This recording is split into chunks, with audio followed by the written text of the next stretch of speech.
Bride of the Barrier Master. Is it worth your time? I've read it. Let's find out. That man and his manga. Hello and welcome to That Man, That Is Me Merchandise, and today we are looking light novels. That's right, light novels with Bride of the Barrier Master, recently released by Yen Press. For thousands of years, Japan has been protected by 5 clans wielding barrier-weaving magic. Born to a branch family of one such clan, 18-year-old Hana has always been stuck in the shadow of her more capable, beautiful, and popular twin sister. When a strong power awakens within Hana, she chooses to hide it so she can continue living a quiet life out of the spotlight. But that ideal lifestyle begins to slip out of reach when Saku Ichinomiya takes over as the new head of the Ichinomiya clan and sets out to find a bride strong enough to stand by his side.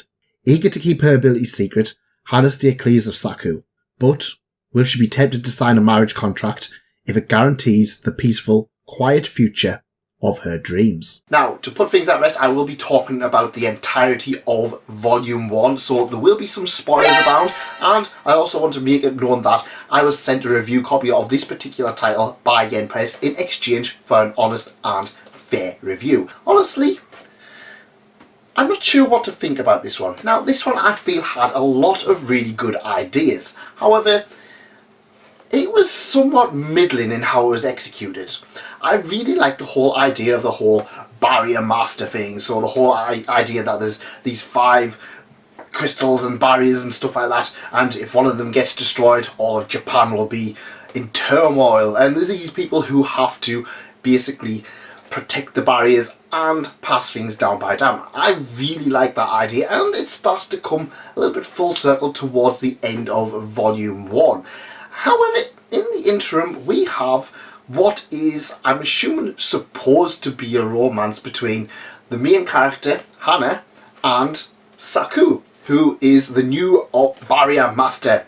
So, Hana has had a bit of an unfortunate upbringing.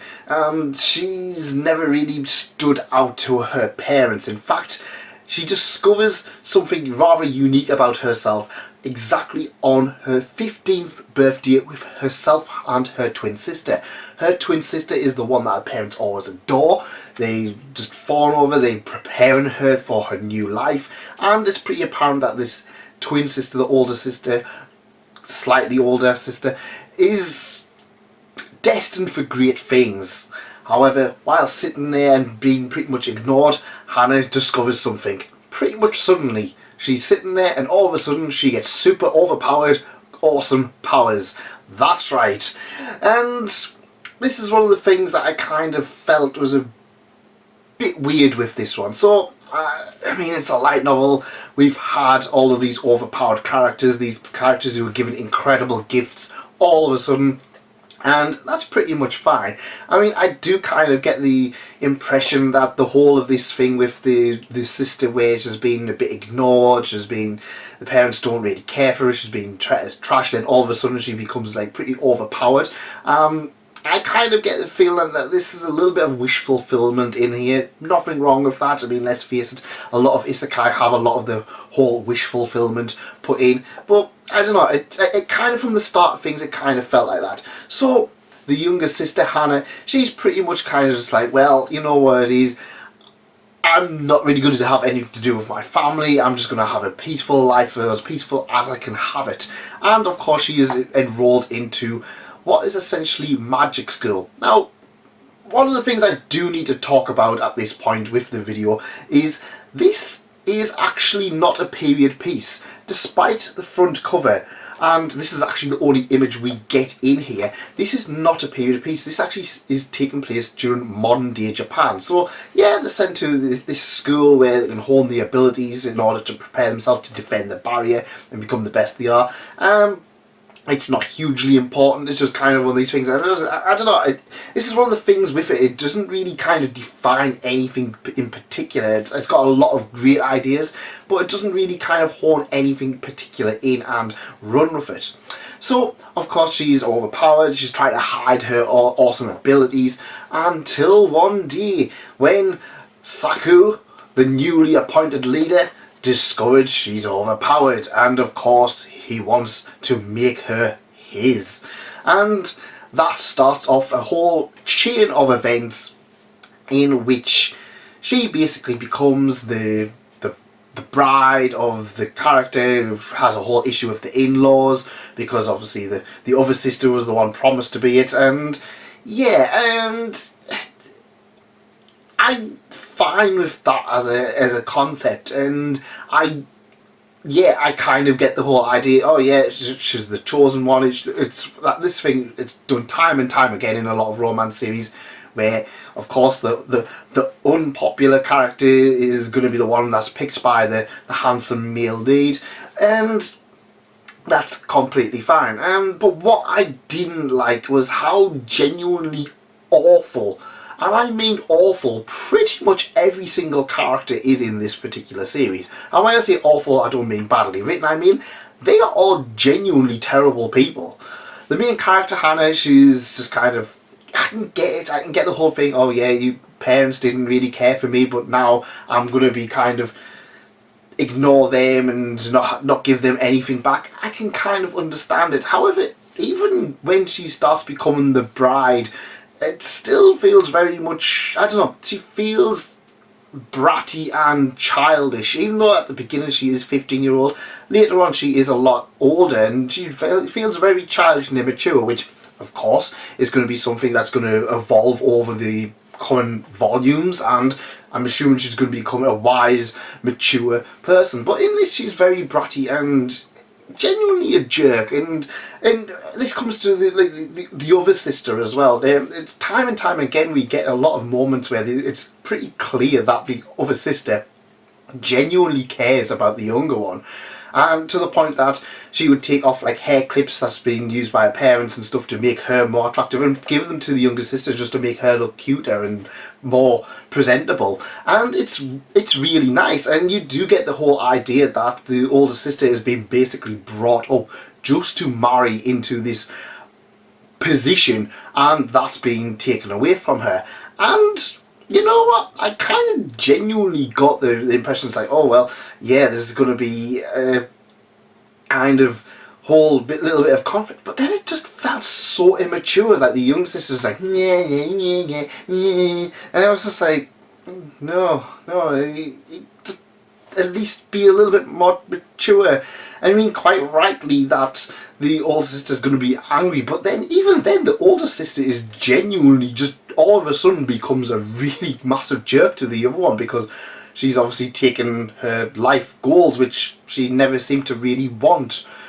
And yeah, Saku, the main male character, Jesus Christ, where do I start with that one? So yeah, he basically gives Hannah, the younger girl, the bride, he gives her a marriage contract, and that marriage contract basically says, oh yeah, we'll do all this, and once we're done, that marriage contract will get divorced or whatever, you can live a life of luxury. I'm not gonna lie, when we were talking all of this about marriage contracts and stuff like that, it very much felt like that whole arc of The Office where Dwight was having a marriage contract with Angela in order to try and give her a baby. It felt very creepy and very weird. In fact, the character itself often has moments where Hannah's just kind of like lying there, they share a bed, and then obviously she's not interested in him, and he's just like comes over and he's like, starts kissing her. He's like, I will make you mine. I'm just like, oh dear. So is this kind of one of these slave titles? Is this Rising of the Shield Hero? And yeah, it just kind of felt very toxic and uncomfortable, and the character never really moves on from that in the first volume. He continues to be very manipulative and toxic with the whole thing, and it just kind of felt very weird. I mean, I don't know, maybe it was just me, and maybe I'm looking at it as a male reader, but I was just kind of like, yeah, is this something that people want?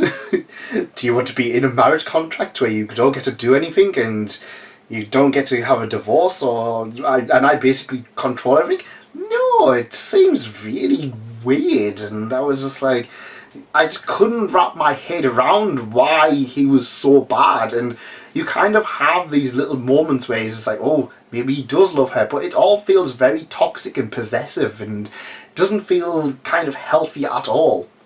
And that's one of my biggest issues with this. And like I said, it's all horrible people kind of being horrible to each other. And yeah, and then all of a sudden they start throwing in kind of demons and stuff like that. So I don't know, I kind of feel like they were reading, the author was reading Demon Slayer or something like that, because we start having these shadowy people and start going after the barriers and stuff like that, and I was just, and it was like, oh yes, they start killing people in the thing, and the Saku has to go around and investigate it, and I was just like, okay, so you're now bringing in demon slaying, and you're bringing in kind of like detective stuff, murder mysteries, and it just feels like, I mean, this is actually only 202 pages, and I feel like it throws a lot of stuff in. It throws in some action, it throws in some romance, it throws in murder mysteries, it throws in demon slaying, and it just kind of feels like it's a hodgepodge of everything, but it doesn't really do enough to kind of make the characters grow. Yet I can't help but be intrigued by this series. It's one of these ones where I just, even once I finished it, I was just kind of like, I've got a lot of stuff I can kind of see about this. I was like, oh, I can tear this book apart. But there was a lot of good in there. Like I said, I mean, at the end of the day, it's one of those ones I'm genuinely interested on, how these horrible people can become good over time, and I'm kind of invested in that. And there's other things which, like, for example, Hannah, she can summon her own little, it's like a butterfly, it's like the one like stands slash kind of spirits, kind of, you know, the whole kind of, this is my power, and she can summon multiple of them, and yeah, it's kind of fine. I mean, yeah, and I don't know, there's something about the characters. Maybe it's just those characters were just so awful in volume 1 that I kind of want to see them have a happy life and become nice. But that might just be me. I don't know. I want to see more. And while I can't say I love this particular book, I can say that it kind of stuck with me in the end. I did have a lot of emotions from it. Anger mainly, but it was, yeah. I mean, the older sister, or the other sister, I genuinely want her to be happy, because it sounds like she's also had a pretty crappy life. In fact, I kind of wanted her to have a happier life than the main character, but again, might just be me. But yeah, it's an interesting one. So I'm not going to lie, I don't think this is going to be for everybody. I feel like it's going to have a specific demographic. And that demographic probably isn't for me, unfortunately. But I'm not going to turn around and say, oh, it's one of the worst light novels I've ever read. No, there's some things in here that I genuinely think is pretty good, and I'm not going to lie, if you kind of like the main male character, you're probably going to get a lot of mileage from the romance from that. And yeah, for that reason I can probably see it. Yeah, if you want to see character development, you might have some good times with this one. I've got a feeling that it's going to end up being something particularly great, and if the author does manage to pull all of these hodgepodge things, all of these multiple threads and ideas into something more cohesive, they're probably going to have something great in here. I mean, at the end of the day, one of the things I do always want to see it when it comes to a light novel is never completely judge a series based on volume 1, because at the end of the day, the author's a bit green around their ears. They're going to have a lot of ideas. They're going to have a lot of ideas they want to try and throw at you at the same time. And I think maybe once we get to 2 or 3 volumes in, that's when the series starts to really flourish. But like I said, it's not going to be for everybody, but bits of it stuck with me. And there was a lot of toxic stuff. Oh well.